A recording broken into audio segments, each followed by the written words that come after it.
नमस्कार friends, online take सब कुछ हिंदी में एक बार फिर से आपका स्वागत है। लाल से लिखे सब्सक्राइब बटन को क्लिक कर लें और इस चैनल को सब्सक्राइब।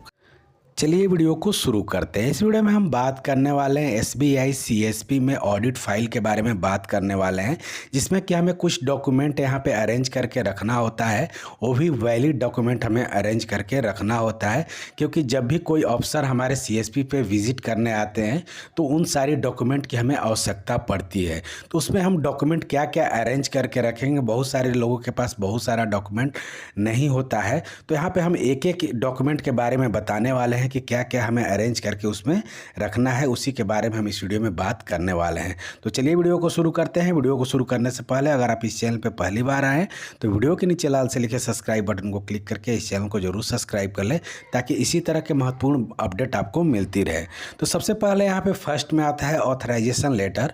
ऑथराइजेशन लेटर आपके पास जरूर होना चाहिए, क्योंकि जब भी आप किसी कंपनी से टाई अप करके सीएसपी ओपन करते हैं तो उस समय एक फ़ोटो के साथ जो है एक आपको ऑथराइजेशन लेटर दिया जाता है कि आप जो है सीएसपी ऑपरेट कर सकते हैं। तो फर्स्ट में आपका जो है ऑथराइजेशन लेटर होना चाहिए। सेकंड में न्यू सीएसपी एग्रीमेंट कॉपी होना चाहिए, यानी कि मान लीजिए आपने एग्रीमेंट कराया हुआ है और वो एक्सपायर हो गया है तो वो वैलिड नहीं होता है। आपके पास करेंट में वैलिड एग्रीमेंट पेपर होना चाहिए, जो कि आपके कंपनी से आप टाई अप करते समय यानी कि एग्रीमेंट साइन होता है, वो कॉपी आपके पास अवेलेबल होना चाहिए।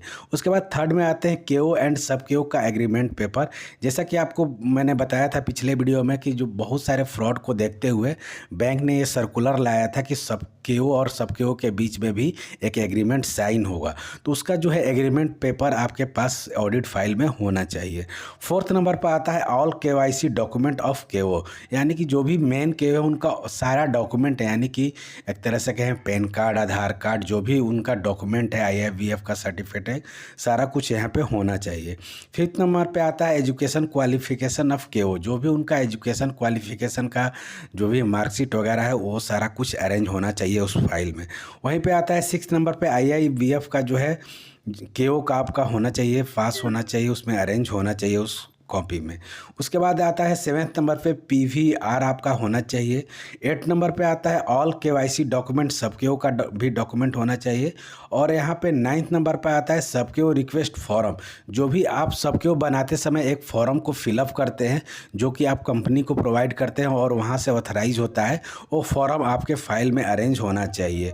टेंथ नंबर पर आता है एजुकेशन क्वालिफिकेशन सबकेओ, क्वालिफिकेशन डॉक्यूमेंट जो भी है सबकेओ का भी वहाँ पे अरेंज होना चाहिए। आईएफबीएफ का जो है सर्टिफिकेट सबकेओ का भी होना चाहिए। पीवीआर सबकेओ का भी होना चाहिए। और एक आता है ट्रेनिंग ऑफ केओ, एक ट्रेनिंग सर्टिफिकेट मिलता है कंपनी द्वारा, जो भी आप ट्रेनिंग आप किए हुए हैं किस तरह से सीएसपी को ऑपरेट करना है, उसका एक सर्टिफिकेट प्रोवाइड करती है कंपनी, उसको भी आपको अरेंज करके रखना है उस ऑडिट फाइल में। उसके बाद यहाँ पे आता है 15 नंबर पे रेंट एग्रीमेंट आपके पास होना चाहिए। मान लीजिए आप किराए के रूम में अगर आपका सीएसपी ऑपरेट हो रहा है, चल रहा है, तो उसके साथ आपका जो है रेंट एग्रीमेंट होना अनिवार्य है। अगर आपका जो है खुद का अगर मकान है तो उसमें जो भी है आपका उस प्लॉट का रसीद वगैरह आप अरेंज करके उस फाइल में ज़रूर रखें। 16 नंबर पे आता है केओ एंड सब केओ का डिटेल, एक आता है पेज पे जिसपे कि आपका डिटेल होना चाहिए, और आपको जो है हैंगिंग यानी कि उसको आप दीवार पे भी उसको टांग सकते हैं, ऑडिट फाइल में भी मेंटेन रख सकते हैं। यहाँ पे आईडी कार्ड होना चाहिए, सब केओ एंड मेन केओ का आईडी कार्ड प्रॉपरली होना चाहिए, और उस आईडी कार्ड को पहन कर के ही जो है सीएसपी में बैठना है। उसके बाद 9 नंबर पे आता है बीसीपी टेस्टिंग एप्लीकेशन। यहाँ पे बीसीपी टेस्टिंग एप्लीकेशन क्या है, सबसे पहले ये जान लेते हैं। सपोज दैट मान लीजिए किसी टेक्निकल प्रॉब्लम से आपके सीएसपी पे वर्क नहीं हो रहा है, तो उस दौरान जो भी आपके पास कस्टमर आता है तो उसको जो है बगल वाले सीएसपी से आपको सर्विस को प्रोवाइड करना है।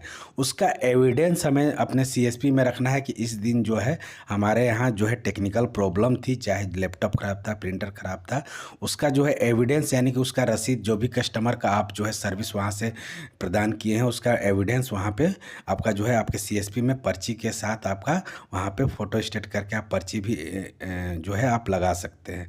उसके बाद 21 नंबर पे आता है डीआरए। डीआरए तो अभी फ़िलहाल चल रहा है, बहुत सारे लोगों के पास होगा भी, बहुत लोगों के पास अभी नहीं है, तो ये कोई इंपॉर्टेंट चीज़ नहीं है। जैसे ही आपके पास ये डीआरए का सर्टिफिकेट आ जाए उसको भी अरेंज कर लेना लेना है।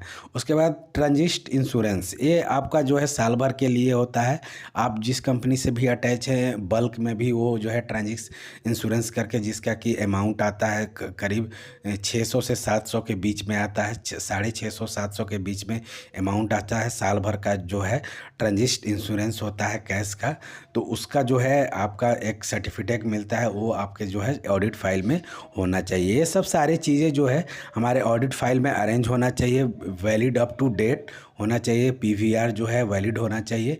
ये सारा कुछ हमारे जो है ऑडिट फाइल में मेंटेन होना चाहिए, क्योंकि कभी भी कोई भी ऑडिटर आता है, कोई भी अफसर आता है, तो इन सारी डॉक्यूमेंट को वो चेक करता है, इसी बेस पे वो चेक करता है।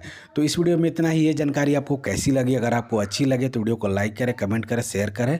अभी तक इस चैनल पे आप नए हैं तो वीडियो के नीचे लाल से लिखे सब्सक्राइब बटन को क्लिक करके इस चैनल को जरूर सब्सक्राइब कर लें, ताकि इसी तरह के महत्वपूर्ण वीडियो आपको मिलती रहे। तब तक के लिए थैंक यू, धन्यवाद। मिलते हैं आपको नेक्स्ट वीडियो में इसी तरह के महत्वपूर्ण अपडेट के साथ।